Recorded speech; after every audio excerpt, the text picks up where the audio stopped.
你有幾香港啊？我都會食香港嘢，我都會講廣東話，我都有香港朋友。我嘅所有嘢，我會睇香港劇，但我唔會睇巴基斯坦劇。If I leave Hong Kong for 2 weeks, there's a sense of you're just longing to go back home. You want your char siu fan, you want your chong fan, you want you're used to your 7-Elevens, you're just used to your environment. Cantonese, everything's so accessible. When you go back home to India, Pakistan, wherever, you don't have that connection anymore. A lot of habits, just like any other Hong Kong person. Like I want to be that guy who gets on the minibus. I don't want to be the guy that has to wait for the next one. If my seat has a small gap in it, I'll squeeze myself in.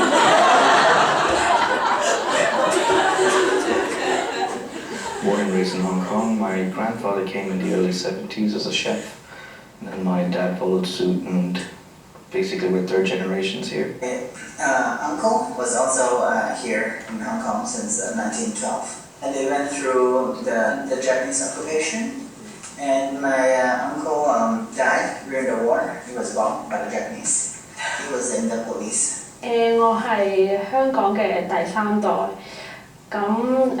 我爺爺係香港英皇警察啊嗰陣時，跟住所以咧就爸爸就好細個就嚟咗香港，跟住我就喺度出世嘅。Our foundation is in Hong Kong.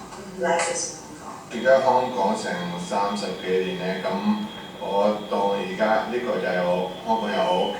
People tell me, "Are you going to retire and go back to India?" I'm like, why would I? Like, this is home. Like, do you understand the concept when I say this is my home? I'm not here as a tourist saying, "Oh, I like this place. I'll enjoy it while I can."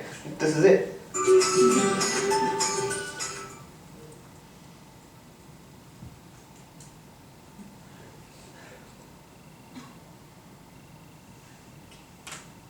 So you can see from that there's really a rich sort of complexity there and all the stories that are being shared. And one of the things that really has been a homecoming of sorts for me is the kind of receptivity that both the report and then the narratives have had. And it's been very different. With the report, I finally had evidence, right? So now people, instead of asking me, where's the evidence that we're failing ethnic minorities, it's now possible to say, is there any explanation for why a particular group of people in Hong Kong are not faring as well as the rest, and critically so, in every area of life?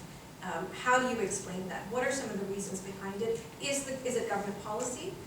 Is there an equity in the allocation and distribution of resources?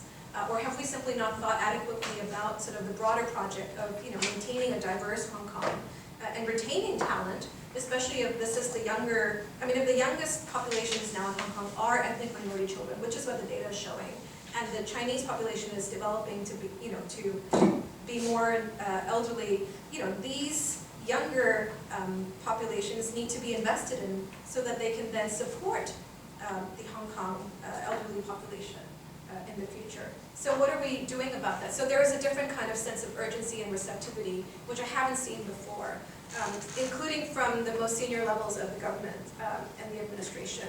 There's also been a LegCo committee that's been set up to look at ethnic minority issues. So there, I think, is some sense of responsibility that has emerged in response to data, which is very difficult to counter or deny. Although people still challenge sort of the reasons behind it. So there has been some leveling of, well, ethnic minorities don't want to integrate, they don't want to learn Chinese, they're just transient, they're not here to stay. And that's why I felt that apart from the data, stories are important too, because they tell a different perspective. And nobody who watches these narratives can say that these people are any less Hong Kong than anyone else in this room or elsewhere. So that's really sort of the power that I found in the stories that were able to convey something more rich that the data itself was not able to convey. There's also been a change in the kind of language that is used in the media. You can see that there's more positively oriented stories about ethnic minorities in terms of their achievements, what they're striving to do. The most popular one right now is obviously the hero Pakistani policeman who prevented the suicide of a man. So I want to just end on a note, and I think again I share this with something that Caroline was starting to talk about. Is narrative inquiry, when you are a part of the subject group that you're studying, is it still research? Is it compromised if it's a personal narrative? And can you put yourself in there somewhere, or does that undermine the legitimacy of what you're seeking to research? Because the Western perspective of credibility and legitimacy in research is always about sort of the independent observer looking in. But I think there's definitely a problem with that, because there is a certain kind of discourse that might come out, but it might be limited in its perspectives just because of the gaze of the outsider. And there's something very rich and unique and authentic that can be lent by the gaze of the insider looking out. There are also, of course, pitfalls to doing research that way. But I did get, and I still do get, a lot of, well, of course you're interested in this, it's personal. And so it's not as taxing on some of us who are studying a really difficult topic, where we didn't get a head start because we're well versed in the subject matter or something like that. Or people say, well, you can get away with saying it because you're a person of minority descent. So if you call somebody out for racism, it's all right. But if we do it, then it's problematic. And so you're the best champion for your own cause. I'm not going to align myself with you because it's too costly, professionally, personally, or otherwise. So we can see in the kind of hatred that Unison's been exposed to. Why would an NGO founded by a Chinese woman be advocating for the rights of ethnic minorities? As though there was something very wrong with that.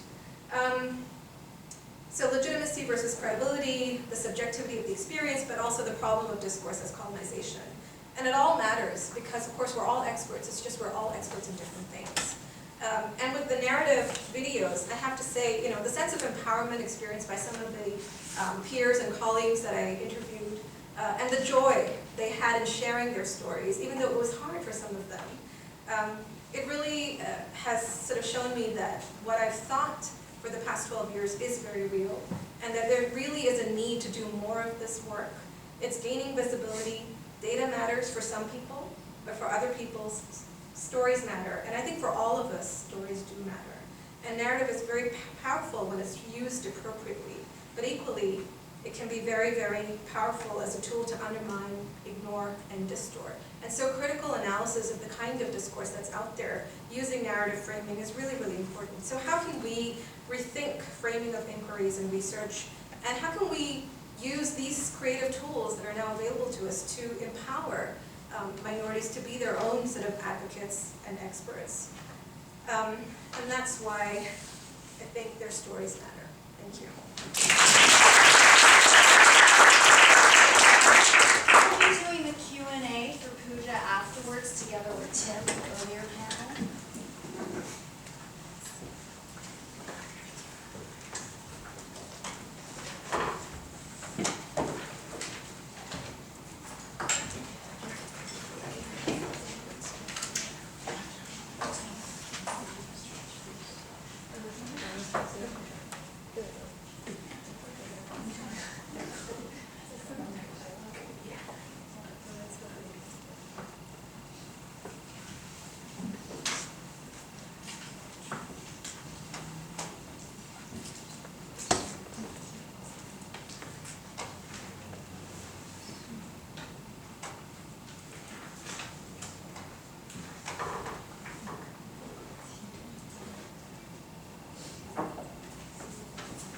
Okay, first of all, I'd like to thank the Women's Studies Research Center for inviting me and giving me this opportunity, particularly Stacey Ford for giving me this opportunity to share the story and a couple of ideas about narrative with regards to my film Sacred Ground.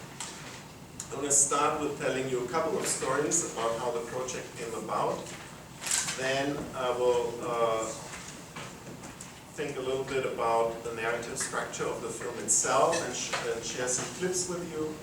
And to the conclusion of the talk, I will talk a little bit about gender issues and as it relates to my film. And that was a great opportunity for me to think this through, which I've never done on. So the origin of this film was a road trip where I drove across the country from Atlanta to Seattle, and one of the few things I definitely wanted to stop by was Wounded Knee. I'm assuming most of you are familiar with Wounded Knee. It's the site of a massacre in 1890, and one of the most symbolic places of sites of remembrance with regard to Native American history in the United States. So the first story, I'm driving, this is before GPS, I'm driving with a real map, atlas. I'm looking for the straight line. Okay, I mean, I have 10 days to cross the country, so I want to go straight line. What's happening in 20 miles before Wounded Knee, I get stuck in the mud. Okay, the street is not paved. The direct street from the East Coast to Wounded Knee is not paved. Get stuck in the mud. A very helpful farmer pulled me out with a huge tractor. I had to turn around and do a huge detour to arrive here.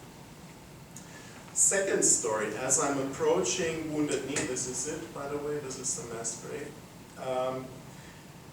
I'm driving for about 40 minutes now on taking this detour through the Pine Ridge Reservation. The Pine Ridge Reservation is still is, and this is already, as you can see, 15 years ago, more than 15 years ago, was and still is one of the 2-3 poorest counties in the United States. And as you drive into the Pine Ridge Reservation, it's like a different country. It's a totally different country. You see the signs of poverty everywhere around you. So as I arrive at the site, nobody's there, absolutely nobody. Built memorial remembrance infrastructure, this is it. I'm standing there, I'm very moved, the landscape there is incredible. It's grass hills, rolling grass hills. I've been driving through this landscape for half a day, and then it goes all the way. This is in the middle of these sandy hills. I'm standing there all by myself, not even sure if it's a public space, you know, if you're allowed to go there. And as I'm standing there, a car comes down the highway, veers off the highway, over this icy patches, straight to me. Okay, and prior to that, I'd lived for 2 years in Atlanta, and as a newcomer to the United States, I was being, educated to be careful in very poor neighborhoods. You know, in Atlanta, you don't go anywhere by yourself all the time. And as I was relocating, everything I owned, I had on me, which wasn't much, but still. And so I'm in the middle of nowhere in what looks to me like a very, very poor area, and a car going straight at me.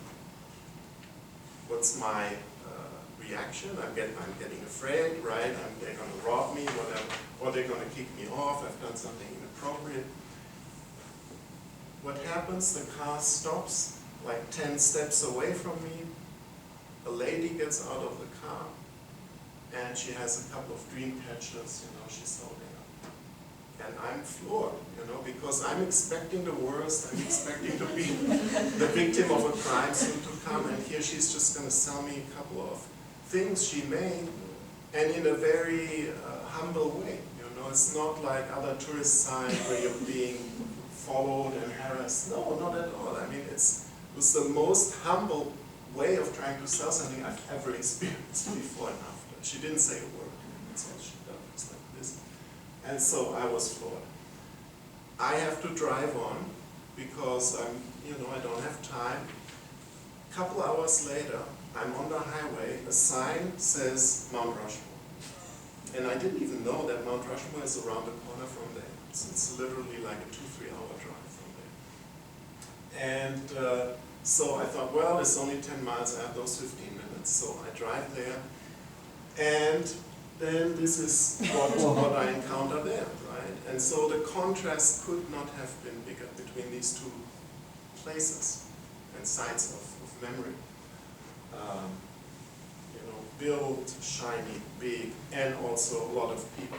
The other place I was alone, and here there's a tourist infrastructure, there's a lot of visitors there. So that was the origin, and this contrast I wanted to capture. And the idea was to do this in a film, to capture the contrasting memory spaces and sites of remembrance. And what is the contrast? Of course, it's the sites themselves, the architecture, imperial versus marginal, spectacular versus inconspicuous, new and splendid versus old and crumbling, busy versus empty, deserted. the socioeconomic situation. You know, it's evident to everyone. To just driving through there, you can feel it. But this is also part of the contrast between these two sides. And then finally, of course, ideologically, you know, what they remember, how they remember, how they represent US history. Those are just the most obvious contrast. This is, as I found out later when I returned to make a film and collect stories. I talked to 50 plus people in long interviews. There are all kinds of complexities and contrasts that I wasn't even aware of when I started the project. So the problem that you have, of course, making a film about a place is no easy feat, because it's not the very, you know, where's your story, where's your agent, where's the activity, where's even movement, right? So the way we approached this was in creating a particular narrative structure on the scene level for both of those sides, and then going back and forth in this narrative structure kind of way. And as we were filming and talking to people, and then especially when after the shoot and we got back with all of this material and transcribing and sorting through all of these stories, it became clearer and clearer that it wasn't quite as simple as we thought it was when we set out. And the clear contrast, in effect, was a completely blurred and complex and multi-layered situation where this, you know, here's the right way to remember history, here's the wrong way to remember history, here's colonization, here's oppressed, all of this just collapsed into each other, sort of. And so what we did with regard to the narrative structure of the film is that we, moving between the two sides of memory, moved ever quicker, okay, in this way, and until in the final scene they merge in a montage, right? And it's basically, you start out and you think you know what this film is about and what the moral of the story is, and by the end it's a little bit confusing. You know, how should, specifically one of the questions that the film is after is what should be done with the site of Wounded Knee? How should the site be developed? How should the memory infrastructure be, if any at all? So what I thought I was going to do is show you a couple of clips that illustrate how we portrayed the Wounded Knee memory space and the Mount Rushmore memory space, and then go to the final montage that blends these two spaces together.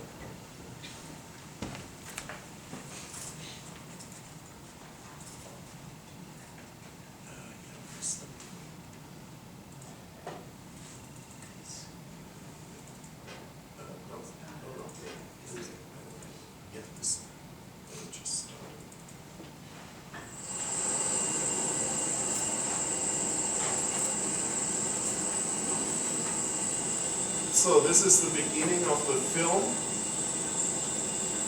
and it begins with a very, very long take. Okay, one of the main things we were trying to do was to create different modalities of time, because that's how we experience these two sides of having a completely different concepts of time.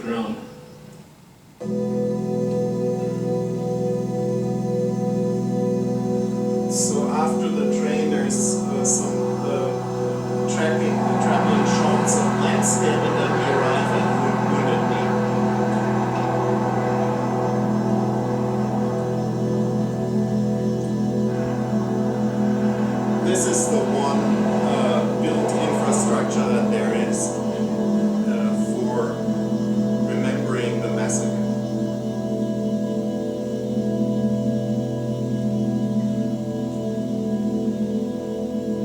And this, of course, now is July, end of June, summer, so it's height of the season. And there's the occasional visitor there, but we didn't have to pay much attention to get the empty spaces that we wanted for the film. This entire area here is a sacred ground. It's sacred because many of our people were slaughtered on this very ground. And they were not just slaughtered up on that hill where the grave is. They died all over this area. My great-great-grandfather was one of Chief Bigfoot's band members. He goes by the name of Good Thunder. Okay. I descend from him through my family. It was important to me to start with someone who has a direct connection. There's a couple more people coming who say, my grandmother was there and she experienced that, and his grandfather was there.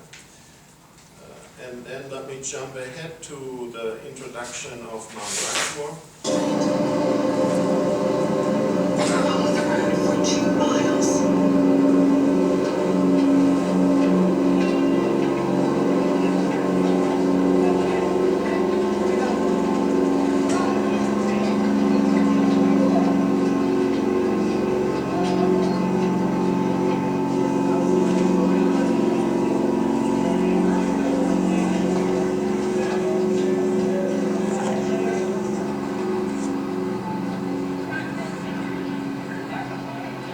So you can see there's a lot of infrastructure built environment.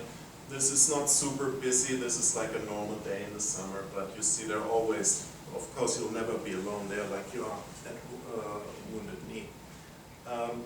And so we go through these different topics that we had on the, let me see if I can go back quickly to the PowerPoint.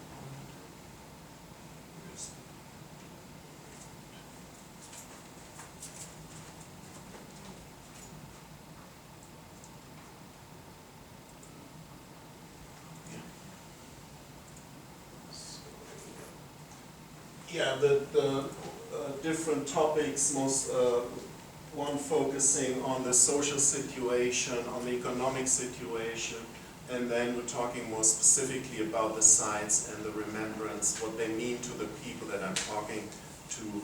And then let me go back to the concluding montage.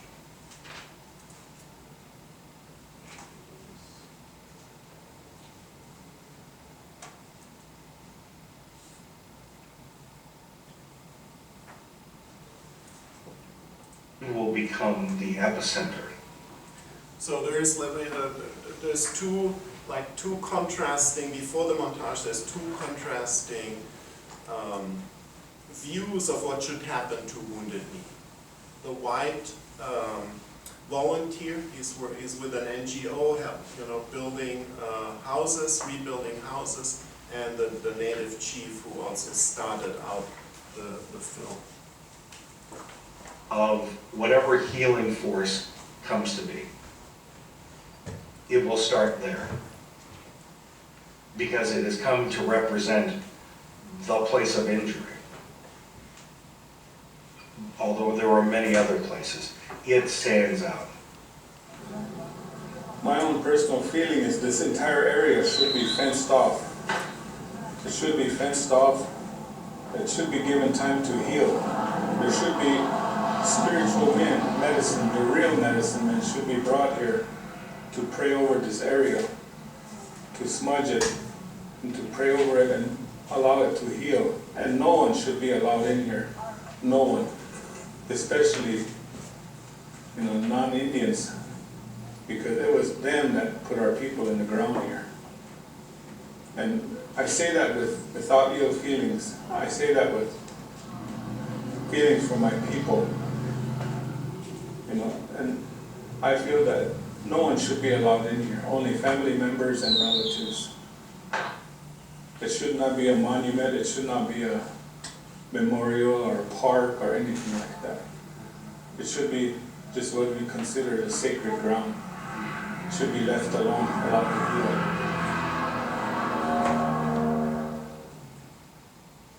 And I can't think of any place I would rather be than. So you have these two contrasting statements, and they pretty much represent the polar opposites, and then in the film you also have everything in between, right? You have the white guy, he says should be the epicenter of national remembrance, and the chief says, no, it should be fenced off. The shrine of democracy. So in this montage we try to capture this confusion and this God bless you, and may He bless the United States of America.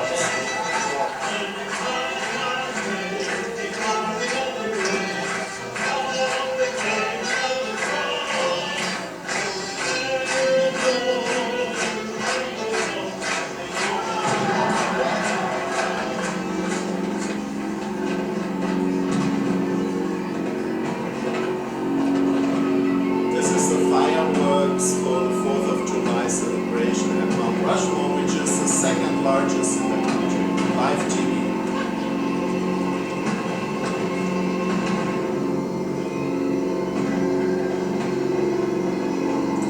It's very low-hanging clouds, you can see.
Okay, so this is, if you will, the non-conclusion of the film.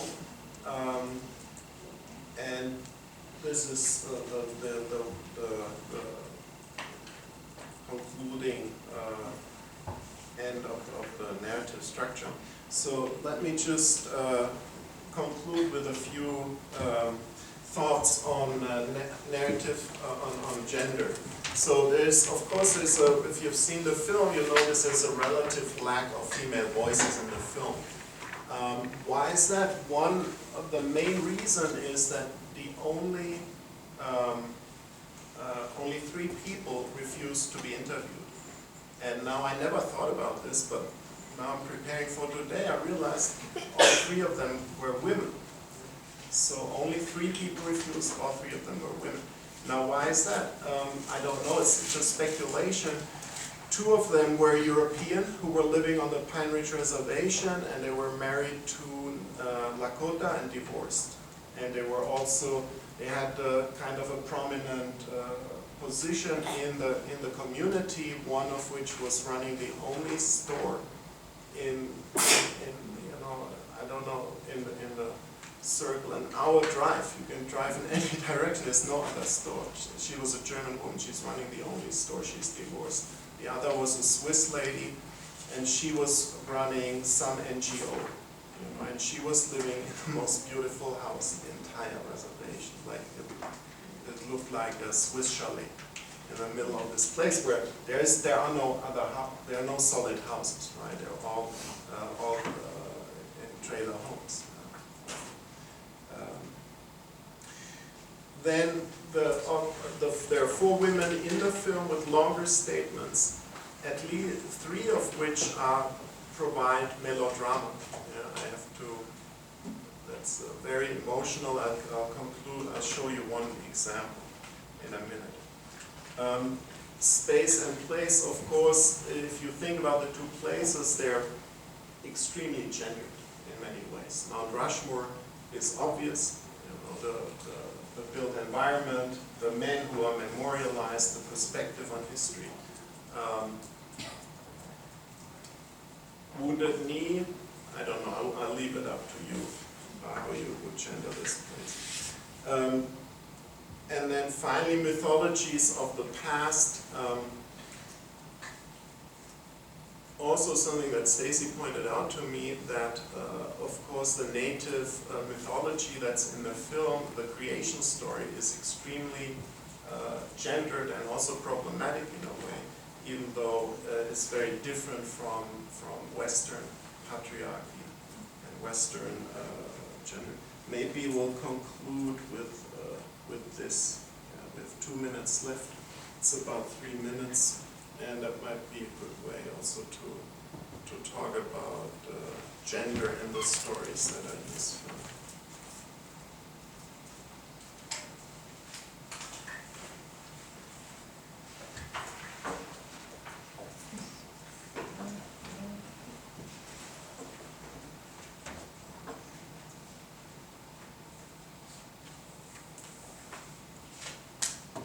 Lakota say that in the beginning. So this is a Lakota storyteller. He's talking about the creation myth. And an entity that moved about in that blackness of space. And they say that that entity was soft and shapeless, like molten lava, like the sun. At one point, this entity thought, what good is all of this power that I have inside of me if I cannot create something from it? So what it did was it opened itself up from the inside. As it opened itself up, they say its blood came out, and its blood was blue, which would be water. And in this blood is a spirit, a female entity, and her name is Woche. At one point during this creation, Woche gathered all the water into her hands, threw it up into the heavens, and created the universe and the stars.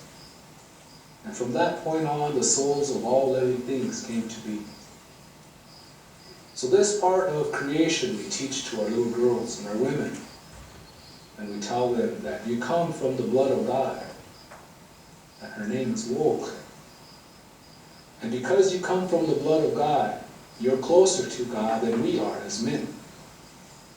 And because you're closer to God, you have the role and the responsibility of knowing, understanding, and keeping the laws of God in the universe, the world, your nation, the community, and most importantly, in your home. And once this entity opened itself up, it created selfishness, because it was a selfish act to begin creation. It had to satisfy selfishness for everything that came thereafter. Okay, so my time is up. Now the selfish part is what they tell the boys, you know, don't be so selfish. Let the women eat first. Anyway, with regard to the topic of the panel, stories as empowerment, of course, it was my wish to collect these stories and make these stories public, because they're not being told that much. If you go to Mount Rushmore, they should be all over the place, and this is discussed in the film at length because it's a holy site for these Lakota Indians and so on, but you don't find these stories there, really. And that's only, of course, thought of as a metaphor for the United States as a whole, where you can live on the East Coast, West Coast, and the Midwest, which I did. Unless you really seek them out, you won't find these things. Thank you.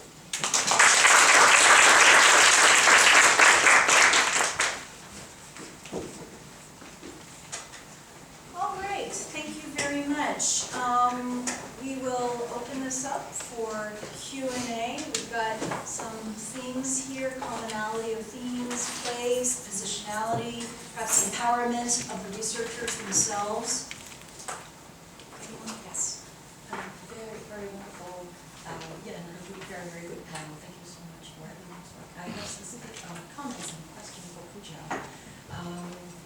You made a really convincing case, argument about like how narrative could be empowerment in those cases of fighting for a cause. And so that's the first comment. The second quick comment is about doing research about your own community. I'm in the same situation as well, and I remember when I was doing my graduate work in University of Michigan in the anthropology department. I'm one of the very, very few people who research your own community. But as you said, there are actually a lot to gain for having an insider trained as a researcher to do very in-depth research on that. So, a question for you. You talked about that, like, your idea was actually, as a lawyer, as a researcher, as a law professor, of how thinking about the system from top down. And that you're also doing something that was from below as well, like the film work that you're working on. And so my question to you is that, what do you think so far, after this 12 years working on it, that was more effective? Because what you're dealing with is, prejudice in the head, stereotypes, prejudice, and then discrimination. And so if you're going back to that, it was all about ideologies that were the people holding in their head. And so from your perspective now, what do you think is more effective in fighting that ideology? Do you want to take all questions or Why answer don't one you by go ahead one? and answer that? Thanks so much for your feedback and comments. I think that it's different things work in different fora. So we have to think about who our audience is. And I think one of the biggest challenges I've had is dealing with naysayers. People who say there is no problem, or you don't have a clear perspective on what is really happening. So for example, this is class-based, it's not race-based. And then trying to find information or convincing material to persuade other people. And so I think the data has played its role in informing government and forcing them to respond. Without the data, there would be no responsibility, no accountability. And I think that's just the reality, because numbers matter. But we also know from the last couple of years that statistics are very dangerous. They only tell you what the person who's sharing the data with you wants you to learn from those statistics. And I think in the big data age, it's even more problematic, because people are sending you cues that, that are not so overt, but more subtle. And that's where I feel that narrative, so the bottom up, is equally important. The challenge there, I think, at least looking at our community, has been that the community has been made to feel for so long that the problems are theirs, and that they are not able to be receptive to all that is out there in Hong Kong for them to participate in or take advantage of. And so they're the problem, and they have to fix it themselves. It's been much more difficult to get them to challenge authority, to refuse to accept, for example, handouts from people who are trying to trade votes for advantage. So people who've never been to Disneyland and they get a free ticket for the year, a free pass for the year for your family. They want that. And so then you tell them who to go vote for. They'll go to the booths and they'll vote. Because all the material's in Chinese anyway. They don't know what the platform is of the legislators or district councilors. So they get a ticket to Ocean Park or Disneyland to do it. So I think that there's an urgent need to think about also the communities, their home cultures, their experience with authority, elections, and all of these processes, and human rights. And so, I get calls from members of my community saying, why are you creating a problem? We were fine until your work came along. You're fine, why don't you just... So there's a lot of different nuances about who wants certain stories to be out there and who doesn't. Thanks a lot. I'm also responding to Pooja and Petula, unfortunately, actually, Pooja, your presentation is very insightful. Thanks for your presentation. A lot of provoking questions of what educator, genuine educator, is not self-fulfilling for academic, just write for nothing, right? My question is that because also responding to Chula's, I really admire what you have done because you changed your direction. So this tells us that, but I'm also very disappointed when you say that hopeless to change and no small hidden stories that Pooja already. So why not small hidden stories? Why fear? Because I really admire those educators or academic professionals with a passion to change. Our academic writing is not only right, but we try to solve the problem that we see, right? Yeah. So my question is that social movement is not a gimmick. It's not social movement trying to solve some social problem. It's not education, politician, or whatever with passion to help in problem solving. So what I have seen is that if, just like a Petula, if we did something, her questioning is very open-ended. She wanted to focus on some area. But after asking that question, you see the problem. The social problem is not on this equality or sex or whatever. It's something related to a bigger aspect of people see the problem. But what about, my question is that when you see, like, for example, like you see social equality, so what you're doing, but after seeing that, what we do is not gimmick, right? We are trying to solve some problem. So why fear? Shall we have more boldness? For example, say Hong Kong University. My personal experience is that while on one side we are emphasizing socially, we do a lot on the gender equality, but there's other many immediate problems in inequality, like stereotype and also discrimination. So is it because of conflict of interest? Even with those, we see the problem. So we see the highly decentralization of the Hong Kong University. We see the problem. But shall we continue with whatever we do?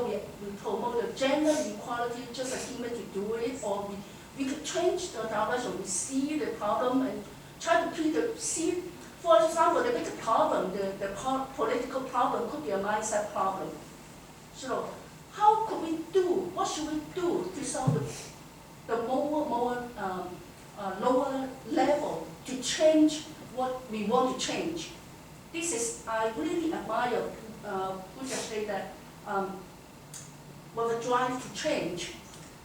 So our narrative, our story is not for our own craving, right? It's to try to have a passion to change. Try to, as an educator or to change the whole society. This is my question. Thank you. Thanks so much. I think you raise issues that have different levels of complexity in terms of what is our role. And of course, we are more than just academics.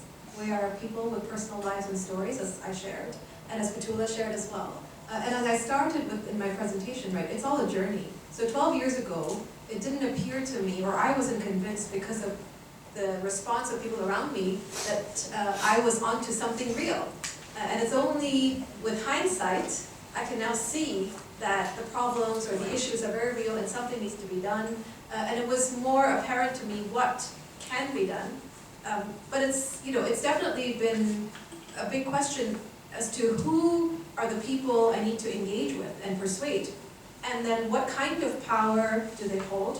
What access do I have? So for example, to Petula's engagement, she tried to do what the most obvious thing to do is, well, if I want to be a part of changing the system, then I need to be part of the system perhaps. So I'm going to run for a spot on this election committee so that I can cast a vote in the way that I think represents the voice of Hong Kong people. But then disenfranchised communities have to think of new strategies to engage with people who have power, right? And how do you motivate or cultivate in people the desire to do the right thing? It's not as simple as saying, so on the gender equity agenda, why would Hong Kong youth be so bold and, pick up the gender equality agenda when there are other more pressing issues that everybody, should be concerned about? When people have power, we have to be strategic about how we portray problems to them, and they have limited resources or a limited ear or patience for what you have to tell them.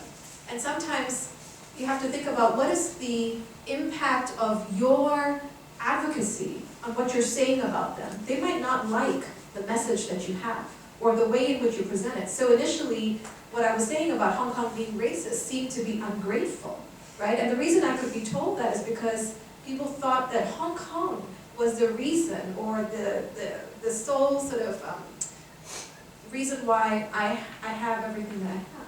But it's about reclaiming that and saying, no, we have our own identity, our own values, and our attributes that have developed our community and our personality, and as well as the contributions that ethnic minorities have made to Hong Kong, that allow us to say we are successful because of us, or because of a combination of factors. And I think the same goes for university and other spaces, where things are so politicized. It's not, you can't be a bull in a china shop, or you just sort of say, well, this is the right thing to do, so I'm going to call you out, I'm going to call you out, you're all wrong, you racist, misogynist people. Who's going to be in that room to listen to that kind of engagement? Versus the more lighthearted approach, which I think some of the stories are, it's a very subtle set of messages that are coming through in the videos that I use. And it's because people like funny. People are okay with us calling out these little overtures that are everyday, rather than the tragedy that was sort of Harry Mariah's case. And I think that's where Petula's work really speaks volumes. I don't think that there is a lack of strength or boldness. I think, in fact, it's extremely bold, because there's a great cost to doing this work. And what's the point of doing something in a way that may result in you not even having the position from which to ever advocate again, right? So as academics, as instructors, we hold power because we have an audience of students who are tomorrow's future. But if we get fired, or some of the work that we do, or the things that we say, but many times do that. I know, and that's fine, because it's a calculated cost. Nobody who does this work, I think, is immune to consequences. And I don't think anybody can say they did not know that it might have been possible that this or that could have happened. But I think everyone gets to choose what consequences they want for themselves. And it's a journey. Maybe 12 years ago, I wouldn't have had the courage to make this story mine. Or to put so the point about anonymity, right? Maybe I didn't want to be the face or the poster child for, oh, look at this research on ethnic minorities in Hong Kong. But today I'm in a different space. And I think to Petula, who's sharing with us, she's just come to certain realizations through this journey over the last few years. I think we wait and watch, right? And it's about enlisting other allies. And so I'm more interested in seeing how this work inspires others to say, I'm standing with you, because this needs to be said. And ask yourself in this room alone, how many people are prepared to do that? Everyone's thinking about where their next paycheck's going to come from, which friends are we going to lose, and what's going to happen. And I just want to end on one very sort of catchy advice I got from a senior mentor of mine who said, you have to do what you have to do so that you can do what you love to do, right? And so if you relinquish your place of power and you relinquish your voice, then you have nothing. And so we do have to be strategic as well. Thank you. Yeah, I would just quickly add in terms of social change and these stories of empowerment, if you're collecting these stories, underrepresented stories, you want them to be heard, but who wants to hear them? That's the question, right? So I already went to movie instead of writing a book or an article, because I know what the audience is of an academic book or an academic. If I just do a documentary film, I have thousands and tens of thousands and maybe 1 million people seeing it. Not so. People don't want to hear this story. Right? So it's very, very, very difficult, because then after if you tell this story, what you really have to become is a kind of a marketing person or salesperson for this story. Otherwise, it's just going to be void, null and void. We have another question over there. Well, hi. Yeah, I teach in Asian American Studies in the U.S., and I'm really fascinated with Pooja's research. I don't have really a question, just a comment that I think the parallels are so interesting now between, the ethnic minorities here and in the U.S., and I'm really looking forward to see how you apply some of the critical race studies that have been done in the U.S. to a lot of your findings. It's just amazing to see, so thank you so much for that. Thank you. Yes. I just have a quick comment on Pooja's presentation. I think what you said about in school textbook, like they link the nationality with the job, I mean, that's pretty shocking. Do you know if that's just one particular school, or is it like in a published textbook, it's used by like lots of schools? That is the standardized textbook used in all primary schools in the public sector. And also, because I have a daughter in primary school, and I fear that with, I mean, there are already national education elements in school textbooks. But, just from what the Chinese official commenting, they said after the umbrella movement there was a need to step up national education.